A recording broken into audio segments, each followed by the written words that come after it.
Cédric Marion 03 Allier. On se retrouve aujourd'hui pour une présentation de Star Pack 2013. Donc c'est un pacte de réédition assez intéressant. Avant ça, j'aimerais que vous likez ma page Facebook si vous regardez mes vidéos pour la première fois. Nous sommes à 14 j'aime, donc j'aimerais qu'on passe à 20, ce serait good. Alors, Star Pack. C'est 50 cartes dans l'édition pour 3 cartes dans chaque paquet. C'est pas très cher, c'est bien. Nous allons commencer les présentations avec Chevalier Zubaba. C'est pas très intéressant encore, mais bon, voilà.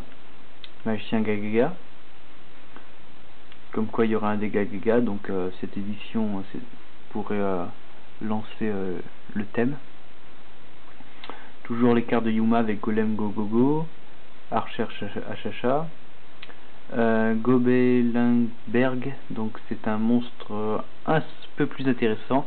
Il est un peu joué dans les side decks parce qu'en plaçant en mode défense on peut faire un spé de sa main d'un monstre de niveau 4 ou moins. Donc il accélère un peu l'exis, mais bon voilà quoi, ça reste raisonnable. Ensuite Grande Mâchoire pour les monstres hauts avec toujours Crâne Kraken. Ensuite les monstres lumière, donc là on a une bonne carte de réédition, c'est Dragon Photon aux yeux galactiques. Il existait juste en tin et en ultra rare de sa propre édition. Donc les joueurs qui veulent jouer Photon, voilà, pourront trouver des Dragons Photon. Ensuite Kage Tokage, donc pas une carte pas très intéressante. Ensuite Rapka Tueur pour les monstres hauts. Perche Soleil à aiguille, suivi de Cerber Photon, voilà. Courivolt, une carte tonnerre. Ensuite Darklon, voilà quoi, c'est pas tellement fort. Les ninjas, donc là on retrouve les rééditions de Ninja Armure Feu, Ninja Armure Vent, Ninja Armure Eau, Ninja Armure Terre. Donc voilà, pour ceux qui veulent se faire un deck. Le deck était assez fort. Il faut savoir que le 5ème ninja était en plus réédité dans l'extension, enfin dans la Teambox, dans les Teambox d'acte de 2012. Donc voilà, on pourrait bien les retrouver. En plus la Teambox est complètement cheatée avec les rééditions maxées, Tour Guide et tout, et j'en passe. Ensuite Flelf, voilà, pas très fort. Macho. Maintenant nous allons passer au Xyz, donc encore une réédition de Utopie. Crénosaure, donc Crénosaure qui est plutôt pas mal, à mon goût. On détache un monstre Xyz lorsqu'il détruit un monstre de l'adversaire et l'adversaire prend 1000 points de vie, en moins bien sûr. Donc voilà, c'est intéressant, 2000 d'attaque, 1009 de def, c'est correct. Léviathan, toujours très fort. Ensuite, porte submersible aéro-requin. Ouais. Ensuite, numéro 34, Terra Orbite. Voilà.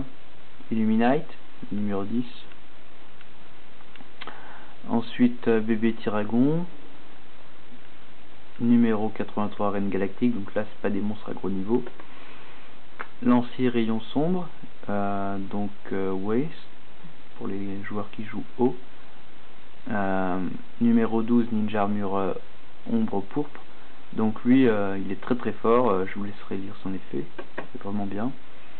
Ensuite on a numéro 93, Brume Sombre. Donc lui il est un peu chiant à invoquer parce qu'il faut 3 monstres de niveau 2 et voilà quoi, il y a juste avec le combo Vénus et les sphères de lumière qu'on peut l'invoquer. Baguette magique, donc baguette magique c'est une carte pour les protecteurs du tombeau qui existait juste en ultra rare. Donc là on pourra vite en retrouver et se faire le deck avec collection Legendary 3. Courrier infecté, boost d'ego, monstre surprise, appel chaleureux, donc voilà, crevasse verglacée, Ninsweet ou Sweet. Voilà, ensuite nous passons à Oiseau de la foi, donc carte commune. Clifford de l'éclair, carte assez fort. Pandora, il détruit toutes les cartes sur le terrain, lui, en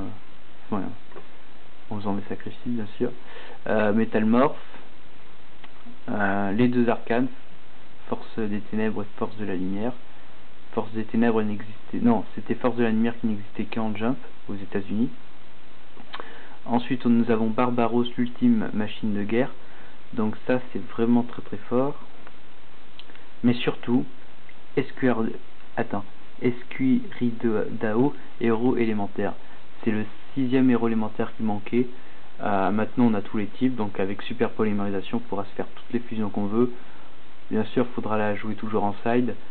Bon, étant donné que le deck héros a été un peu touché par la ban de septembre, ce sera plutôt partagé. Mais héros est toujours un petit peu joué. Donc son effet, c'est uniquement invocable par fusion et non invocable spécialement autrement. Donc voilà, c'est correct. Cette carte gagne 100 attaques pour chaque monstre héros élémentaire dans votre cimetière. Donc voilà, il peut grimper vite. Ensuite, Weizel, Empereur Melklord, les cartes contre synchro. Guerrier, c'était O7 épée. Voilà, des cartes synchro. Bon, pas tellement fortes parce qu'elles n'ont pas été tellement jouées. Guerrier catapulte. Alors lui, je connais pas trop. Une fois par tour, vous pouvez sacrifier un monstre robot. Robot guerrier, chevalier, robotisé, robot d'assistance au robot au combat, robot hyper synchronique et robot free Koakimeru. Exclu, indiquer, infliger des dommages à votre adversaire égaux à l'attaque d'origine du monstre sacrifié. Donc ouais, c'est pas mal, mais la défense est pas terrible et l'attaque encore moins. Et pour terminer, une super carte limitée 1 pour 1. En défausant d'un monstre de sa main, on fait un spé d'un monstre de level 1 de son deck. Vraiment super fort. Voilà. Si vous avez aimé cette vidéo, je vous invite à liker ma page Facebook et à vous abonner. Bye.